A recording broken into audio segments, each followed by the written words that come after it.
Bonjour à tous et à toutes, je suis aujourd'hui avec Flavio Principi. qui va répondre pour nous à quelques questions. Je vais commencer par la question de Chloé Dutoit, qui est ta co-candidate. Quel est ton meilleur souvenir depuis que tu t'es engagé en politique? J'ai bien aimé quand même tous les moments qu'on a pu organiser avec les Jeunes Verts, typiquement le Festival du film vert, où on a organisé aussi l'Assemblée Générale des Jeunes Verts suisses. Et ça, c'était des chouettes moments, déjà entre nous de préparation, et puis après aussi d'accueillir des gens, de faire à manger, tout ce genre de trucs-là, c'était un peu de stress quand même, mais justement, c'est quand il y a tout qui fonctionne, qu'il y a tout qui est bien organisé, et qu'on a des retours positifs, enfin, c'est super plaisant. Et voilà, c'est aussi un aspect de l'engagement politique qui n'est pas juste la politique, quoi, mais L'humain derrière. ouais, c'est ça. C'est pas genre juste déposer des objets et faire dans des parlements ou faire des conférences de presse ou j'en sais rien. Il y a aussi ce genre de moments-là qui sont très chouettes. Ça marche. Merci beaucoup. J'aimerais te demander un lieu incontournable selon toi du canton de Neuchâtel. Oh, le rocher des tablettes, c'est quand même pas mal. C'est donc au-dessus de Rochefort.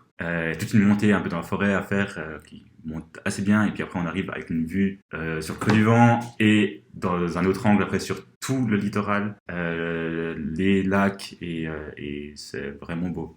Ça, Tu c'est vas vraiment souvent? cool. Là, ça fait quelques années que j'y vais au moins une fois par année, ouais. Ok, merci beaucoup. Je vais te demander, Flavio, ta recette préférée. Récemment, j'ai fait un équivalent végétal au bœuf bourguignon, du coup avec du tofu fumé. Et j'avoue que c'était assez bon ça. Comment tu le prépares? Ben, c'est étonnamment simple en fait. On a mis du coup du tofu fumé coupé en dés avec des carottes, des champignons, masse champignons, c'est ça qui est bon. Des pommes de terre, autres légumes selon volonté. Et puis ensuite, tout couper, tout mettre dans une marmite. Et le secret, c'est évidemment de faire mijoter très longtemps avec un peu de vin rouge, enfin une petite dose de vin rouge, un petit concentré de tomate et tout. Et ouais, ça c'est vraiment ça a tombé par terre. Ok, alors on vous recommande à tous d'essayer cette recette du coup. Je vais te demander, Flavio, un album de musique que tu recommandes. Ah, ça dépend le style. Moi, j'écoute beaucoup de la musique de beaucoup de styles différents. Et du coup, ça dépend à qui recommander ça. C'est l'album de musique.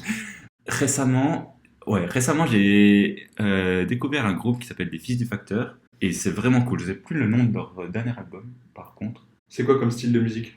Oh, c'est de la chanson française un peu. Mais c'est un groupe suisse, sauf erreur. Je les avais vus en live au Chant du Gros, c'est là où je les ai découverts. Donc, les Fils du Facteur, donc, un album qui s'appelle Jusqu'ici ça va, et qui est vraiment cool. C'est une bonne satire de la société, et j'aime bien les chansons où le texte a quand même une importance, même si des fois j'écoute des trucs en russe où je comprends rien du tout, c'est juste la musique. mais, euh, mais là, pour le coup, il y a les aspects musicaux, mais surtout les paroles qui sont cool et qui permettent d'avoir une bonne angle de vue sur la société. Est-ce que tu penses que pour toi, une œuvre est forcément politisée d'une manière ou d'une autre? Il y a forcément une idée qui transmet derrière? Non, je pense pas. Je pense qu'il faut pas non plus surinterpréter tous les trucs et que des fois l'art c'est juste beau parce que ça veut passer des émotions, ça veut passer des feelings sur quelque chose et c'est pas forcément politique, c'est pas forcément des messages qui sont passés. À part le message peut-être justement des émotions qui sont transmises. À l'école, tu étais plutôt un jeune populaire ou bien un enfant seul dans son coin? Oh, ni l'un ni l'autre, je pense, pour répondre à côté de la question. Non, mais j'étais pas particulièrement populaire, mais j'étais pas non plus solitaire. Je me suis toujours bien entendu avec un peu tout le monde, mais sans être le gars populaire de l'école. Mais j'étais pas non plus solitaire, non. Tu gardes un bon souvenir de ces années-là? Plutôt bon, oui. Après, je sais, en discutant avec des amis, il y en a qui ont des super méga bons souvenirs de l'école secondaire, voire primaire et tout. C'est pas le cas, mais c'est de loin pas des mauvais souvenirs. Moi, les meilleurs souvenirs, c'est les années lycée. Par contre, c'était vraiment cool. Tu as fait le Denis de Rougemont à Ouais. Neuchâtel, hein? Ouais, c'est ça. Ok, ouais. En physique, j'imagine? Ouais, physique, application C'est des ça. maths. Ouais, je l'avais bien retenu alors. Qu'est-ce qui te rend fier dans la vie? Je pense que d'avoir un métier, donc je suis ingénieur dans le domaine de la mobilité, donc dans la planification, et je trouve ça cool. Déjà, c'est quelque chose qui correspond à mes envies, en fait, c'est quelque chose que j'aime faire. J'ai toujours été assez intéressé par ça. Et aussi, j'ai quand même l'impression que c'est quelque chose de concret, enfin, dans le sens où, voilà, on dessine des fois des plans, ou on met en place un nouveau plan directeur pour des transports en commun ou je sais pas quoi.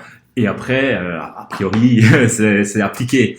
Et ça a appliqué l'écrasante majorité du temps dans le bon sens, dans le sens de plus de transports en commun, plus d'accès à la mobilité douce. Et je suis assez content d'être arrivé à faire ce métier-là.